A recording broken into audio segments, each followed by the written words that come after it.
Hello everyone, welcome back to our channel Sri Medha maths tutorials. మనం ఈరోజు ఈ వీడియోలో ఇంటర్ 2B మ్యాథ్స్ సర్కిల్స్ ఈ చాప్టర్ నుంచి అసలు మనకి పబ్లిక్ ఎగ్జామినేషన్లో ఎన్ని మార్క్స్ వస్తాయి ఒకసారి మనం అది క్లారిటీ తెచ్చుకున్న తర్వాత సమ్స్ అయితే నేర్చుకుందాం. చూడండి, ఇంటర్ 2B సర్కిల్స్ మనకి ఈ చాప్టర్ నుంచి 2 మార్క్స్ సమ్స్ అనేవి 2 వస్తాయి, 4 మార్క్స్ సమ్ ఒకటి వస్తుంది, 7 మార్క్స్ సమ్స్ అనేవి 2 వస్తాయి. సో మనం ఈజీగా మార్క్స్ స్కోర్ చేయాలి అంటే మనం ఎప్పుడైనా సరే నేర్చుకోవాల్సింది ఏంటి? 7 మార్క్స్ సమ్స్. మేడం ఇవి లెందీగా ఉంటాయి కదా, ఎలా గుర్తుపెట్టుకుంటాము? కానీ లెందీగా ఉన్నా కూడా సమ్స్ నెంబర్ ఆఫ్ సమ్స్ అనేవి తక్కువ ఉంటాయి. నువ్వు 4 మార్క్స్ కానీ 2 మార్క్స్ కానీ నేర్చుకోవాలి అనుకుంటే నీకు నెంబర్ ఆఫ్ సమ్స్ అనేవి చాలా ఎక్కువ ఉంటాయి. అదే 7 మార్క్స్ వచ్చేసరికి లిమిటెడ్ మాత్రమే ఉంటాయి. సో నువ్వు ఇక్కడ లిమిటెడ్ నేర్చుకోవచ్చు అండ్ అలాగే ఇది పేపర్ ప్రెజెంటేషన్ బాగా ఇవ్వచ్చు, స్కోరింగ్ కూడా ఎక్కువ చేయొచ్చు. సో నువ్వు ఎప్పుడైనా కూడా ఈజీగా స్కోర్ చేయాలి అంటే 7s నేర్చుకోవాలి. ఓకే, అంటే ఈ చాప్టర్ నుంచి టోటల్గా మనకు వచ్చే మార్క్స్ ఎన్ని? 22. ఇందులోంచి మనం 7sని టార్గెట్ చేసామనుకో మనకి 14 మార్క్స్ వస్తాయి. సో ఇప్పుడు మనకి ఈ వీడియోలో నేను సర్కిల్స్ అనే చాప్టర్ నుంచి 7 మార్క్స్ సమ్స్ అయితే ఎక్స్ప్లెయిన్ చేస్తాను. చూడండి, ఒకసారి క్వశ్చన్ చెక్ చేసుకోండి. Find the equation of the circle passing through 3 points ఇచ్చారు. ఇలా ఈ పాయింట్స్ అనే కదా, ఏ పాయింట్స్ ఇచ్చినా సరే find the equation of circle passing through the 3 points. ఒక 3 పాయింట్స్ నుంచి సర్కిల్ పాస్ అవుతుంది అంటే నేను ఫస్ట్ సమ్ ఎక్స్ప్లెయిన్ చేసేసిన తర్వాత సమ్మరీ చెప్తాను నీకు. ఓకేనా? Okay, let the points are ఇచ్చిన పాయింట్స్కి ఏబిసి అని నేమింగ్ ఇచ్చాను. ఓకే, ఫస్ట్ పాయింట్ని ఏ అన్నాను, సెకండ్ పాయింట్ని బి అన్నాను, థర్డ్ పాయింట్ని సి అన్నాను. Next equation of the circle is S equal to equation of the circle formula ఏంటి? x² plus y² plus 2gx plus 2fy plus c equal to 0. నువ్వు అలా సైలెంట్గా నోట్స్ నేను చెప్పేది నీ నోట్స్లో కాపీ చేసుకుంటే నీకు అంత గుర్తుండదు. నాతో పాటు ఓరల్ చెప్పడానికి ట్రై చేయి. ఓకేనా? ఈక్వేషన్ ఆఫ్ ది సర్కిల్ ఏంటి? x² plus y² plus 2gx plus 2fy plus c equal to 0. Very good. Next చూడండి, ఏ ఇచ్చిన పాయింట్లో first point lies on the S. అంటే ఇక్కడ ఒక సర్కిల్ తీసుకుంటే ఏ అనే పాయింట్ ఎక్కడుంది? సర్కిల్ మీద ఉంది. ఓకేనా? ఏ అనే పాయింట్ సర్కిల్ మీద ఉంది కాబట్టి ఏని ఆ ఈక్వేషన్లో సబ్స్టిట్యూట్ చేస్తే నాకు వాల్యూ ఏం రావాలి? 0 రావాలి. సో 5, 7. సో ఎక్స్ అంటే ఎవరు? 5, y అంటే 7. 5² ప్లస్ 7² ప్లస్ 2g ఎక్స్ కదా ఫార్ములాలో కనిపిస్తుంది ఇక్కడ. ఎక్స్ అంటే 5 plus 2f into y value ఎంత? 7 plus c equal to 0. 5² is 25, 7² is 49, 2 5s are 10, 10 into g 10g. అలానే 2 7s are 14, 14 into f 14f plus c equal to 0. నేను alphabetical ఆర్డర్లోంచి ఇక్కడ కాన్స్టెంట్స్ని తీసుకెళ్ళి లాస్ట్లో రాద్దాం. 10g plus 14f plus c plus 49 plus 25 is 74. ఇది equation number 2. ఇప్పుడు next అలానే B, point B కూడా ఆ సర్కిల్ మీదే ఉంది కదా. పాయింట్ బి అనేది కూడా అదే సర్కిల్ మీద ఉంది. సో నేను బిని సబ్స్టిట్యూట్ చేసిన నా వాల్యూ ఎంత అవ్వాలి? 0 అవ్వాలి. Next 8,1 lies on S equal to 0. So 8² plus 1² plus 2g into 8 plus 2f into 1 plus c equal to 0. And అలాగే 64, 8² value 64, 1² value 1, 2 8s are 16 into g 16g plus 2 1s are 2 into f 2f plus c equal to 0. 16g plus 2f plus c, 64 plus 1 65 equal to 0. ఇది equation number 3. ఇప్పుడు ఏం చేయాలి? Point C అనేది కూడా అదే circle మీద ఉంది కదా, సిని కూడా సబ్స్టిట్యూట్ చేద్దాం. ఓకే, నీకు ఈ సమ్ రాదు, నువ్వు మొత్తం చేయక్కర్లేదు. జస్ట్ ఇక్కడ ఇచ్చిన 3 పాయింట్లని ఆ ఈక్వేషన్ గుర్తుపెట్టుకుని అందులో సబ్స్టిట్యూట్ చేయగలవు కదా. నువ్వు అలా చేసావు అనుకో, అసలు అటెంప్ట్ చేయకపోవడం కంటే ఇలా చేస్తే నీకు 3 మార్క్స్ వస్తాయి కదా. అవునా కదా? నువ్వు మ్యాథ్స్ అంటే ఫస్ట్ అంతా భయపడకు, అర్థమవుతుందా? నువ్వు 10th క్లాస్లో ఆల్రెడీ మ్యాథ్స్ రాసావు, ఫస్ట్ ఇయర్ కంప్లీట్ చేసావు, నీకు మ్యాథ్స్ అంటే ఇష్టం ఉంది, నీకు మ్యాథ్స్ వచ్చు కాబట్టి నువ్వు ఎంపీసీ తీసుకున్నావు. ఓకేనా? ఫస్ట్ ఆ భయాన్ని తీసి పక్కన పెడితే నీకు టాపిక్ అనేది ఈజీగా అర్థమవుతుంది ఎవరైనా సరే. Okay, next C 1,3 lies on S equal to 0. 1² plus 3² plus 2g into 1 plus 2f into 3 plus c equal to 0. 1² value 1, 3² value 9, 2 into 1 2 into g 2g plus 2 3s are 6 into f plus c equal to 0. Next 2g plus 6f plus c, 9 plus 1 10 equal to 0 4. Okay, ఇక్కడ వరకు madam, ఇక్కడ వరకు అందరు చేసేస్తారు, నాకు కూడా ఇక్కడ వరకు వచ్చు. దీని తర్వాతే నాకు కొంచెం కన్ఫ్యూజింగ్గా అవుతుంది అనుకుంటున్నారు. ఒకసారి జాగ్రత్తగా వినండి. ఫస్ట్ మనకి ఎన్ని ఈక్వేషన్స్ వచ్చినాయి 1. ఇదేంటి సర్కిల్ ఈక్వేషన్, దీంతో లాస్ట్ వరకు మనకు పని లేదు. ఆల్రెడీ మొత్తం ఒక్కొక్క పాయింట్ని సబ్స్టిట్యూట్ చేసుకున్నాం కదా. ఇప్పుడు ఏం చేయాలి, 2 - 3 చేయాలి, తర్వాత 3 - 4 చేయాలి. ఓకేనా. ఫస్ట్ ఇప్పుడు మనం 2 - 3 చేద్దాం. చూడండి 2 - 3. నేను ఇదొక మోడల్లో చెప్తాను, అలానే ఇదే సమ్ని ఇంకొక మోడల్లో కూడా చెప్తాను నెక్స్ట్ సమ్లో. నీకు ఏది ఈజీగా అర్థమవుతుందంటే నువ్వు దాన్ని ఈజీగా ఎగ్జామ్లో అటెంప్ట్ చేయొచ్చు. ఓకేనా. ఫస్ట్ ఈక్వేషన్ నెంబర్ 2 ఏముంది, 2ని మొత్తాన్ని నోట్ చేశాను. నెక్స్ట్ ఈక్వేషన్ నెంబర్ 3ని నోట్ చేయడానికి ముందు ఒక మైనస్. సో ఈ రెండు ఈక్వేషన్ నెంబర్ 2 నోట్ చేశాను, మైనస్ పెట్టాను, 3 నోట్ చేశాను. ఈ మైనస్తో మొత్తాన్ని మల్టిప్లికేషన్ చేయాలి. అంటే మైనస్ ఉంటే ప్లస్ అవుతుంది, ప్లస్ ఉంటే మైనస్ అవుతుంది. -16g - 2f - c - 65 = 0. ఇక్కడ c - c plus cr cancel. 10 - 16g sorry కనిపిస్తుందా, ఇప్పుడు చూడండి.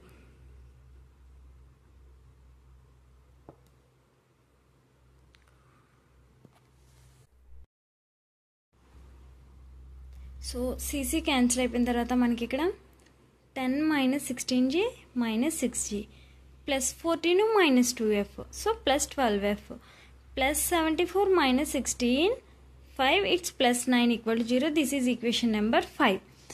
ఓకే. ఇప్పుడు ఏం చేయాలి, నెక్స్ట్ 3 - 4. నెక్స్ట్ ఏం చేద్దాం, 3 - 4.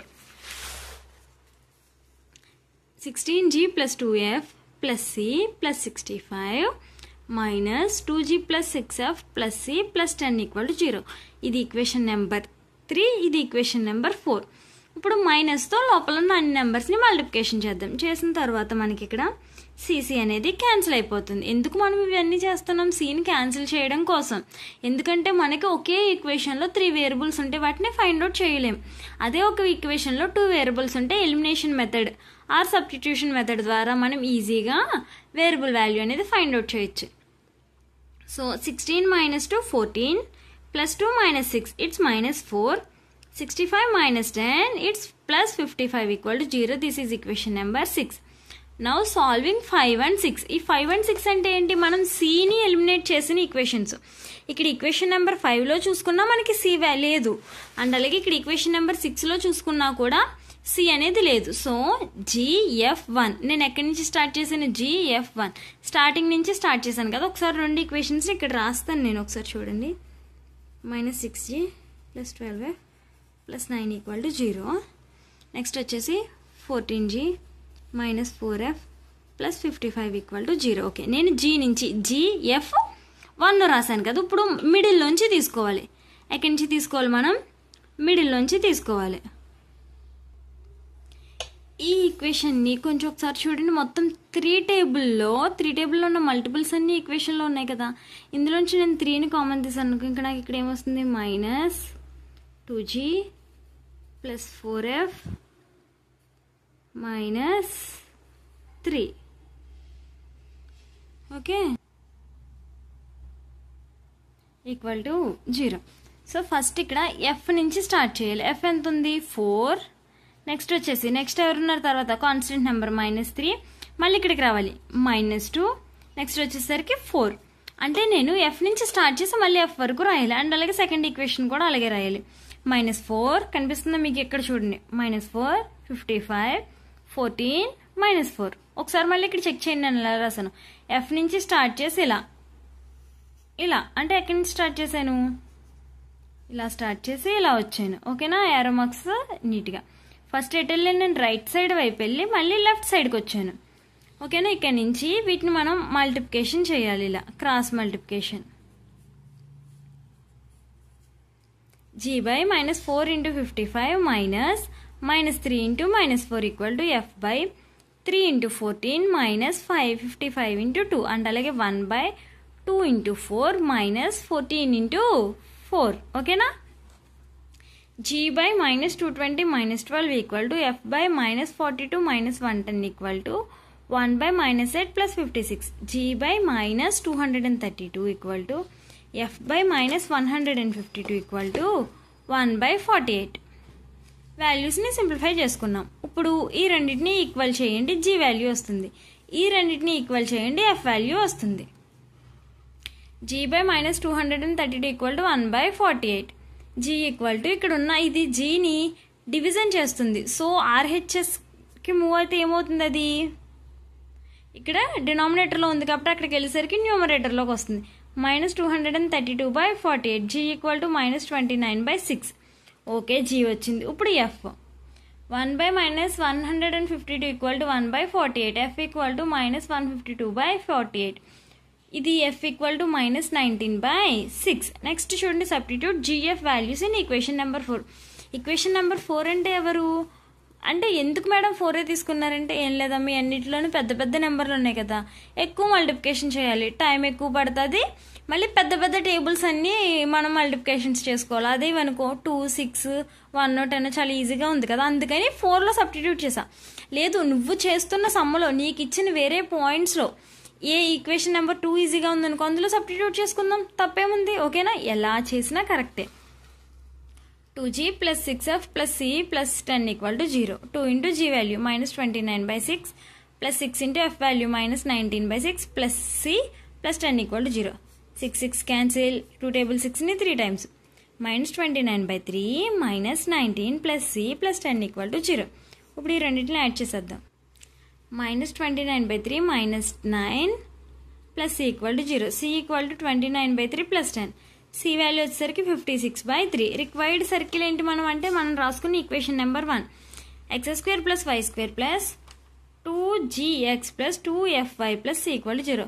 మొత్తం అన్ని వాల్యూస్ని సబ్స్టిట్యూట్ చేసామా. ఇప్పుడు ఏం చేయాలంటే మనం ఈ 2 6ని 3 టైమ్స్ క్యాన్సిల్ చేసింది, ఇది కూడా అలానే ఇక్కడ ఉన్న 3ని ఎల్సిఎం తీసుకుందాం. So 3x² + 3y² -29x -19y + 56 = 0. Okay, ఇప్పుడు మనం సెకండ్ క్వశ్చన్కి మూవ్ అవుదాం. చూడండి, జాగ్రత్తగా చూడండి. 2 7s అనేవి వస్తాయి మనకి ఈ చాప్టర్ నుంచి. ఓకేనా, కొంచెం కాన్సన్ట్రేట్ చేసామంటే 14 మార్క్సే కాకుండా 22 మార్క్స్ కూడా మనం గెయిన్ చేసుకోవచ్చు. Next question, find the equation of the circle passing through 3 points. Okay, ఇది వేరే మోడల్లో చెప్తాను అన్నాను కదా, అలా చెప్తాను. నీకు సమ్ 1లో చెప్పిన మోడల్ ఈజీగా ఉంది, ఇప్పుడు వరకు కాలేజ్లో అదే ప్రాక్టీస్ చేశాను కదా అనుకుంటే అది చేసే. లేదు, సమ్ 2లో చెప్పిన మోడల్ ఈజీగా ఉంది అనుకుంటే కనుక సమ్ 2లో చెప్పిన మోడల్ అనేది నువ్వు ప్రాక్టీస్ చేయొచ్చు, no problem. Let the equation of required circle B. మనకు కావాల్సిన ఈక్వేషన్ ఏంటి, s = x² + y² + 2gx + 2fy + c = 0. ఇది ఈక్వేషన్ నెంబర్ 1. ఇప్పుడు ఏంటి, ఇచ్చిన first point A lies on the S. A అనేది ఈ సర్కిల్ మీద, ఈ సర్కిలే. ఓకేనా, ఇది ఇక్కడ ఏమైంది, అది లైస్ అయింది. సో ఈ ఈక్వేషన్లో ఈ సర్కిల్ ఈక్వేషన్ ఏదైతే ఉందో అందులో ఏని సబ్స్టిట్యూట్ చేసుకుంటే దాని వాల్యూ ఏమవ్వాలి, 0 అవ్వాలి. ABC same as it is అలానే చెయ్యాలి. చూడండి ఒకసారి, A 3,4ని ఈక్వేషన్లో సబ్స్టిట్యూట్ చేద్దాం. ఫస్ట్ ఇక్కడ ఇచ్చింది, ఫస్ట్ వచ్చేసి x, తర్వాత వచ్చేసి y. ఇక్కడ ఇచ్చిన పాయింట్స్లో first coordinate x, second coordinate ఎప్పుడు కూడా y. So 3² + 4² + 2g × 3 + 2f × 4 + c = 0. 3² value ఎంత, 9. 4² value is 16. 2 3s are 6 × g 6g + 2 4s are 8 × f 8f + c = 0. 25 + 6g + 8f + c = 0. ఈ 25ని లాస్ట్కి తీసుకొచ్చేద్దాం. 6g + 8f + c + 25 = 0. ఇది ఈక్వేషన్ నెంబర్ 2. నెక్స్ట్ ఏం చేయాలి, బీని కూడా same as it is substitute చేయాలి, అంతే కదా. Very good. Next B 3,2 lies on s = 0. ఇదంతా కామనే, మొత్తం చేసేస్తాం కానీ ఎక్స్ప్లెయిన్ చేస్తున్నాను, ఒకసారి వినండి, లేకపోతే స్కిప్ కొట్టి నెక్స్ట్ స్టెప్ ఏంటో అక్కడ చూడండి. 3² + 2² + 2g × 3 + 2f × 2 + c = 0. 3² వాల్యూ ఎంత, 9. 2² value is 4. 2 3s are 6g + 2 2s are 4f + c = 0. 13 + 6g + 4f + c = 0. 6g + 4f + c + 13 = 0. Equation number 3. Next సిని కూడా సబ్స్టిట్యూట్ చేద్దాం. c 1,4 lies on s = 0. 1² + 4² + 2g × 1 + 2f × 4 + c = 0. 1 + 4² is 16 + 2g + 8f + c = 0. 8f ఎలా వచ్చింది madam, 2 4s are 8. Okay, 2g + 8f + c + 17 = 0. Equation number 4. ఇప్పుడు ఏం చేయాలి madam? నాకు తెలుసు ముందు సమ్లో మీరు ఏం చేశారంటే 2 - 3 చేశారు, తర్వాత 3 - 4 చేశారు. ఈ రెండిటితో చేస్తే వచ్చిన ఈక్వేషన్కి ఈక్వేషన్ నెంబర్ 5 ఇచ్చారు. ఈ రెండిటితో చేతనే వచ్చి ఈక్వేషన్కి ఈక్వేషన్ నెంబర్ 6 ఇచ్చారు. ఈ రెండు సాల్వ్ చేసి FOG కనుక్కుని వాటిని ఏది ఈజీగా ఉంటే అందులో సబ్స్టిట్యూట్ చేసి C ఫైండ్ అవుట్ చేశారు మేడం మీరు. ఎగ్జాక్ట్లీ ఇది కూడా అలానే చేయాలి, కాకపోతే మనకు అంత ప్రాసెస్ పట్టదు. ఒకసారి 2 - 3 ఇందాక నేను ఏం చేశాను, పక్కన రాశాను కదా. సో పక్కన రాయడం, మళ్ళీ నేను అట్లా మైనస్తో మల్టిప్లికేషన్ చేయడం, ఎక్కడ ఏ నెంబర్ ఉందో మనకు క్లారిటీ రావట్లేదు. లేదు నీకు అదే అర్థమైంది అనుకుంటే నువ్వు బ్లైండ్గా దాన్నే ఫాలో అయిపో, నో ప్రాబ్లం, నువ్వు చెయ్యగలను అనుకుంటే. లేదు అమ్మో రిస్క్ ఎందుకు అనుకుంటే కనుక ఈ మెథడ్ మనకి చాలా ఈజీగా ఉంటుంది. ఎందుకంటే మనం 10th క్లాస్లో మొత్తం అన్ని ఇలానే చేసాం కదా, లీనియర్ ఈక్వేషన్స్ ఇన్ 2 వేరియబుల్స్లో. So 6G + 8F + C + 25 = 0. ఇది ఈక్వేషన్ నెంబర్ 2. ఇప్పుడు ఈక్వేషన్ నెంబర్ 3 రాయి. మనం ఏం చేస్తున్నాం, మైనస్ చేస్తున్నాం కాబట్టి మొత్తం అన్నింటికి మైనస్ ఇచ్చేసాను, ఎందుకంటే అన్ని ప్లస్ ఉన్నాయి, నేను మైనస్ ఇచ్చాను. CC cancel, 6G cancel. Madam G ఎందుకు క్యాన్సిల్ అయిపోయింది? C ఒకటే అవ్వాలి కదా. మన లక్ అమ్మ, క్యాన్సిల్ అయిపోతే మంచిదే కదా. క్యాన్సిల్ అయిపోయింది దానికి ఇంకా మంచిది, మనకే క్యాలిక్యులేషన్ పార్ట్ తగ్గుతుంది. 8 - 4 4F + 25 - 13 12 = 0. ఈ +12 RHSకి వెళ్ళింది అనుకో -4F = -12, F = -12/4, F = -3. ఇప్పుడు 3 - 4 ఈక్వేషన్ నెంబర్ 3 రాసాను, 4 రాసాను, వాటిని మైనస్ చేశాను. నాకు వచ్చిన ఈక్వేషన్ ఏంటి, 4G - 4F - 4 = 0. ఇక్కడ 4ని కామన్ తీసుకుంటే G - F = 4, 4 క్యాన్సిల్ అయిపోతే G - F = 1. మేడం 0 కదా రావాలి, 4 క్యాన్సిల్ అయితే. నేను 4 - 4 చేయలేదు కదా, 4/4 చేశాను, నాకు 1 వచ్చింది. ఓకేనా. G + 3 = 1. ఈ 3 ఎక్కడి నుంచి వచ్చింది, F వాల్యూ ఎంత, -3, minus into minus plus. So G = -2. Now equation number 2లో G వాల్యూని F వాల్యూని సబ్స్టిట్యూట్ చేసుకుంటే నాకు C వాల్యూ వచ్చింది. So the required circle is x² + y² + 2 × -2x + 2 × -3y + 11 = 0. So x² + y² అలానే ఉంది. 2 2s are 4 -4x, 2 3s are 6 -6y + 11 = 0. This is your required equation. నీకు ఈ వీడియో హెల్ప్ అయింది అనుకుంటే, ఈ సమ్స్ అర్థమైంది అనుకుంటే, ఇలానే అన్ని చాప్టర్స్ నుంచి ఇంపార్టెంట్ సమ్స్ విత్ వెయిటేజ్తో సహా కావాలి అనుకుంటే కనుక ఛానల్ ఇప్పుడే సబ్స్క్రైబ్ చేయండి. నచ్చితే లైక్ చేయండి, మీ ఫ్రెండ్స్తో షేర్ చేయండి. All the best all of you. Thanks for watching this video.